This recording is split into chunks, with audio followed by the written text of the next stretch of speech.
আজকে ৪র্থ অধ্যায় অর্থের সময় মূল্য। সময়ের সাথে সাথে অর্থের মূল্যের পরিবর্তনই হলো অর্থের সময় মূল্য। কিছু প্রশ্ন দেওয়া আছে। আর এই অধ্যায় থেকে অঙ্ক আসে মূলত কয়টা? চারটা।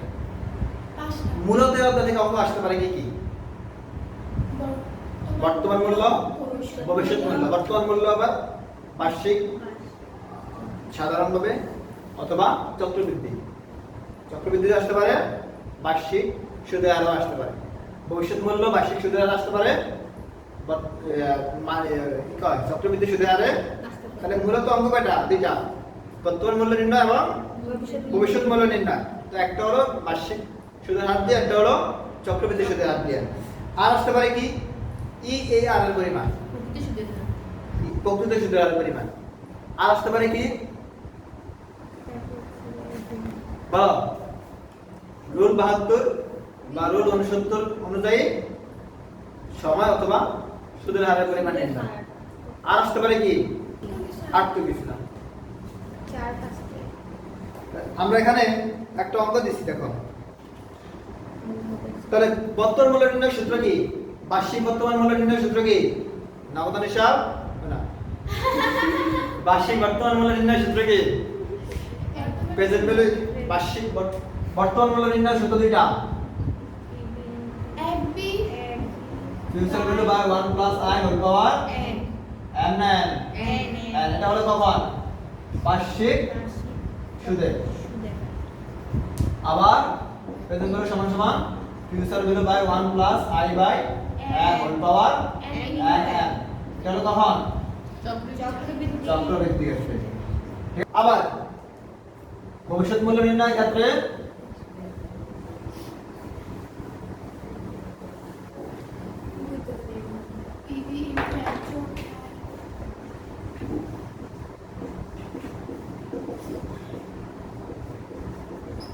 ভবিষ্যৎ মূল্য নির্ণয়ের ক্ষেত্রে future value equal present value into 1 plus i whole power n। এটা কোন ক্ষেত্রে? বার্ষিক সুদে। আবার present value into 1 plus i by m whole power n n। এটা কোন ক্ষেত্রে? চক্রবৃদ্ধি ক্ষেত্রে। আর কি ধরনের সূত্র থাকতে পারে? এটা কি এর সূত্র? Effective annual rate. অনেক সময় কোন নম্বরে আসে?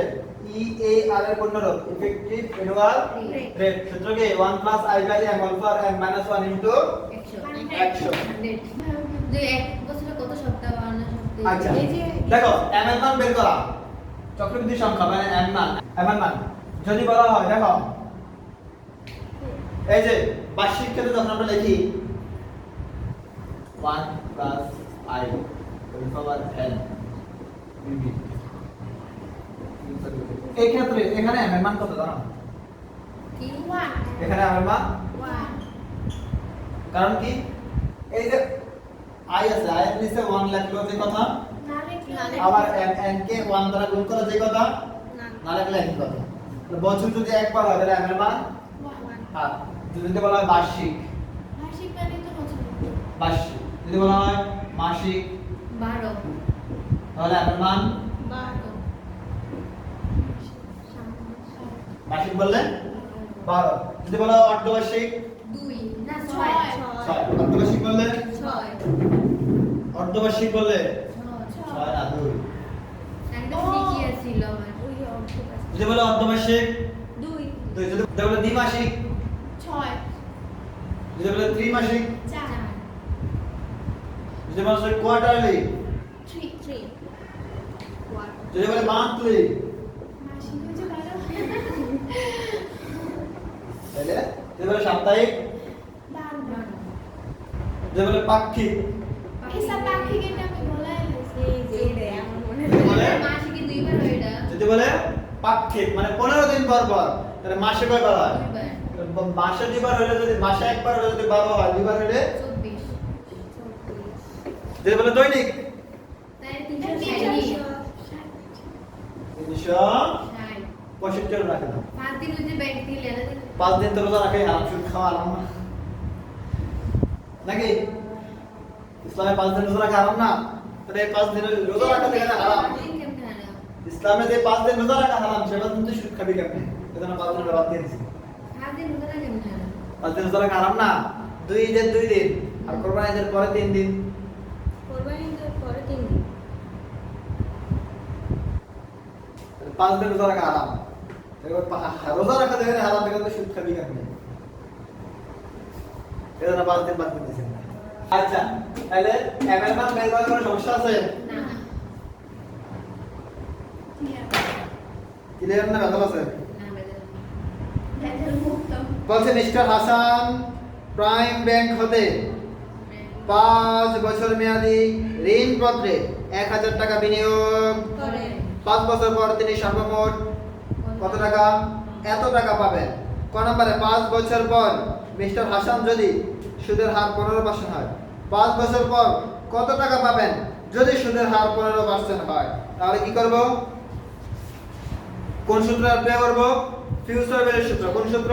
Future value future value FB equal PB into 1 plus I বা I হোল পাওয়ার n। ঠিক আছে? প্রেজেন্ট ভ্যালু হলো 1000 আর 1 তো 1 প্লাস I এর মান হলো 15% তাহলে 0.15 হোল পাওয়ার 5 1000 ইনটু 1.15 কে হোল পাওয়ার 5 দিলে কত হয়? 2.01136 2 এর পর একটা পয়েন্ট দিয়ে দাও। দেওয়া আছে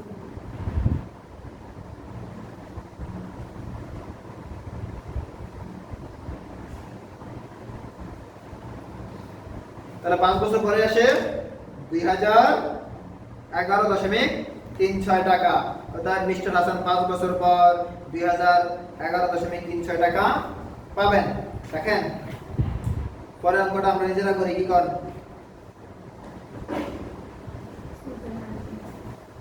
খ নম্বরে বলছে মিস্টার হাসান উদ্দীপক অনুযায়ী সুদের হার আই কত হবে?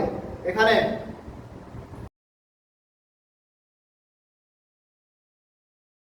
আমরা এই সূত্র অ্যাপ্লাই করে করি নাকি? এখানে ফিউচার ভ্যালু কত দেওয়া আছে? 2000। দেখেন আপনার বইয়ে দেওয়া আছে,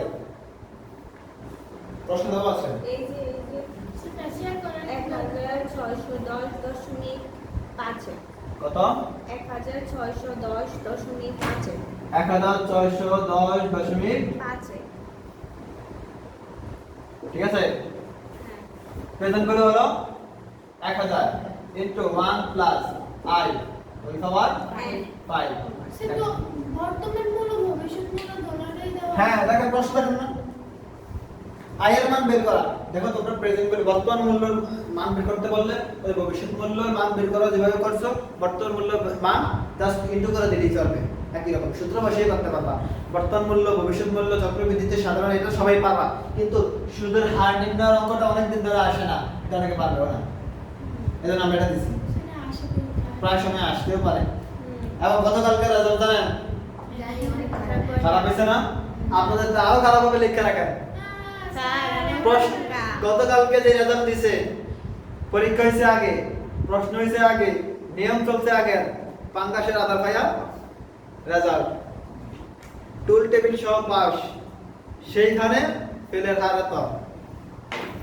আপনাদের প্রশ্ন হবে নতুন, পরীক্ষা হবে নতুন নিয়মে, মাস তাইলে বাস। দেখেন এবার এখানে 1000 আছে গুণাকার না ভাগাকারে? গুণাকার। আমরা এদিকে আনলে ভাগাকারে 1610551/111 ইকুয়াল থাকে কি 1 প্লাস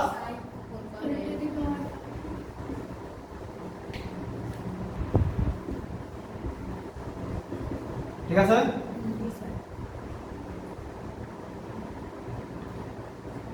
সমান সমান 1 প্লাস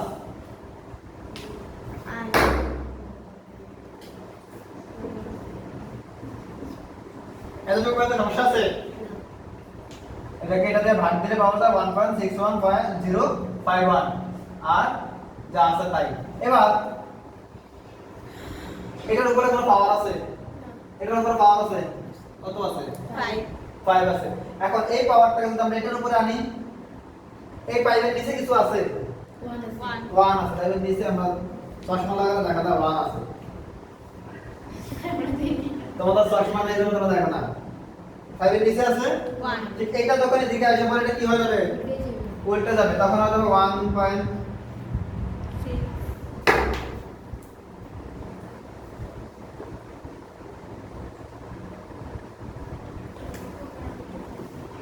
সমান সমান 1 প্লাস I আর কিছু আছে এখন এটার উপরে পাওয়ার এটা ঠিক থাকে 1.6105 1 কে 5 দিয়ে ভাগ করলে কত হয় ক্যালকুলেশন করেন 1 ভাগ 5 কত হয় 1 বাদ 5 0.25 2 আর 2 আর 2 সঙ্গে এক জিনিস সমান কত না আর এই খাই কি 1 প্লাস I এটা নাই 1 প্লাস এবার 1.61051 এর উপরে পাওয়ার দাও 0.20 কত হয় দশমিক দিব না পেলে 0.20 বা 0.20 কি আমরা করি 1.0095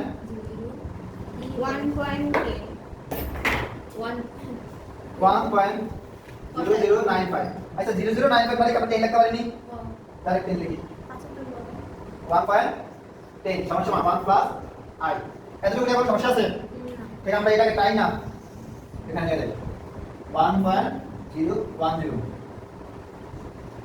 তো 1 প্লাস I কোন সমস্যা আছে কারো এই কোয়ান্টা I ওই কোয়ান্টা এর সাথে কি আকার আছে প্লাস আকার এর দিকে আছে তাহলে আমরা মাইনাস দেব 1.10 minus 1 সমান সমান I 1.10 সমান সমান I সমান সমান 0.10 ঠিক আছে ঠিক আছে দেখেন